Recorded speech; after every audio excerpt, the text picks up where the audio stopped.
Il y a un mot que j'aime beaucoup, il est de Gustave de Staël, le fils du peintre. Quand on parlait de ce tableau, il me disait oui, c'est un peintre héroïque. Mais héroïque au sens vraiment des travaux d'Hercule, vous voyez, au sens d'un engagement physique phénoménal.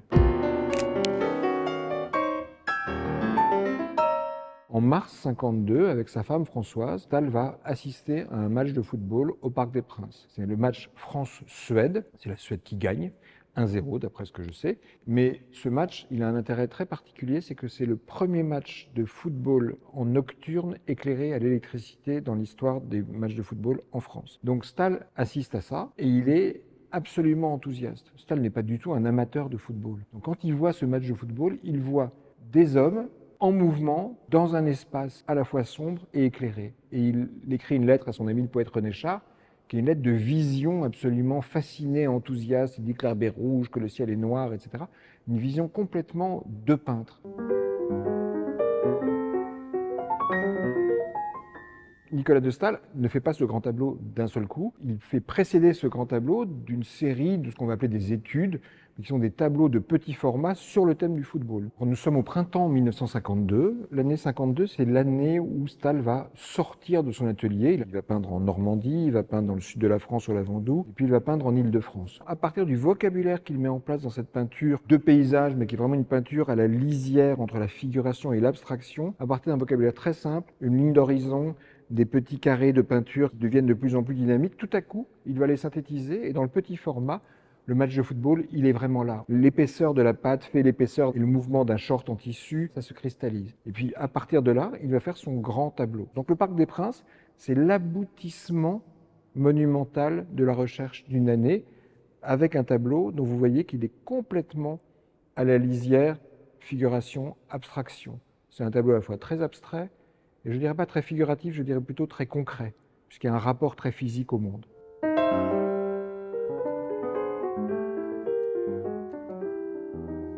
Dans ce tableau, vous voyez qu'on a une sorte de jeu de formes, comme une sorte de puzzle un peu disjoint de formes qui sont les unes à côté des autres. Mais si vous regardez bien le tableau, si vous restez longtemps devant lui, vous apercevez que chaque forme participe d'une sorte de tension, de contention générale de l'œuvre. Elles sont dans un grand format, mais en même temps, ce format est comme tenu dans le cadre, ce qui fait que les formes ont une densité extraordinaire. Staël, pour moi, c'est un grand peintre des lois de la physique, d'une certaine manière. Un grand peintre de la pesanteur, pas au sens où c'est lourd, mais vous avez des lois de la pesanteur, des lois physiques du monde. Staël, c'est vraiment un grand peintre des choses et un grand peintre de la présence. Je dirais même que c'est quelqu'un qui rajoute dans le monde des présences inconnues.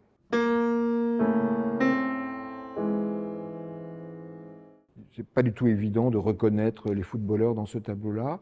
Ce qui est certain, c'est que ce qu'on voit, c'est ce qui fait vraiment pour Staël les qualités de la peinture, c'est-à-dire des formes colorées qui ont une certaine qualité de texture, une certaine qualité de lumière et qui donnent la sensation d'être en mouvement. Staël, c'est un homme qui veut mettre la peinture en mouvement, qui veut créer un effet de dynamisme et qui va essayer de créer cet effet par la manière dont il va faire contraster les couleurs entre elles, mais aussi par la manière dont il fait contraster les lumières entre elles. Il y a des contrastes lumineux qui sont extrêmement forts. Et puis si on regarde la surface du tableau, qu'est-ce qu'on voit? On voit que dans ce tableau, Staël ne peint pas d'une manière, mais de tant de manières différentes. Par exemple, si on se concentre rien que sur cette zone-là, vous voyez, ce noir qui est vraiment un noir extrêmement goudronneux, qui vient véritablement vers nous, alors qu'ici on a un rose qui vient couler, qui est comme brossé, vraiment presque lavé ici.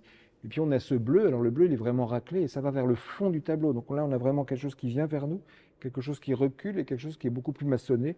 Dans cette période, son grand instrument, c'est le couteau à palette, comme Gustave Courbet qu'il admire. Mais là, c'est une autre échelle. Et en fait, ce qui est assez probable, c'est qu'il devait utiliser une planche de bois ou une planche de métal, vous voyez, et qu'il venait vraiment racler sa surface comme un maçon qui ferait un mur.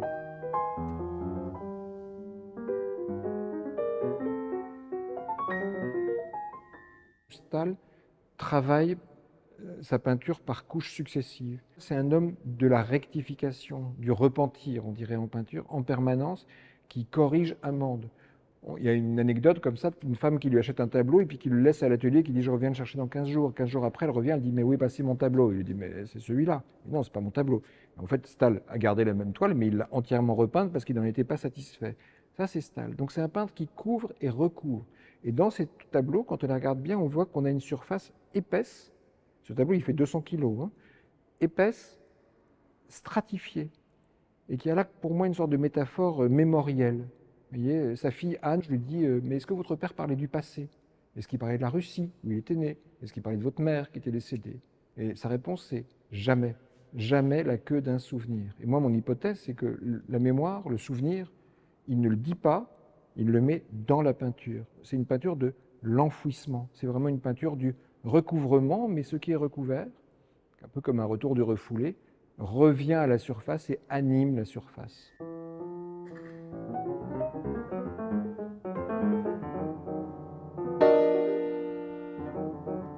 C'est un des tableaux dans lequel Stahl accomplit sa vision. On a retrouvé une lettre de lui quand il a 13 ans. Il vit à ce moment-là à Bruxelles, dans une famille d'adoption, il est exilé, il vient de Russie, et il voit passer l'enterrement d'un ecclésiastique dans la rue et il écrit à sa mère adoptive. Et quand il décrit le cercueil, il dit « le cercueil passe, 2 tiers rouge, 1 tiers noir en mouvement ». À 13 ans, le petit Nicolas de Staël, il écrit ce que peindra le grand Nicolas de Staël des années après. C'est un homme qui est animé par une vision du monde et qui cherche à lui donner forme. Ce qu'on voit là, c'est le 2 tiers rouge, 1 tiers noir en mouvement.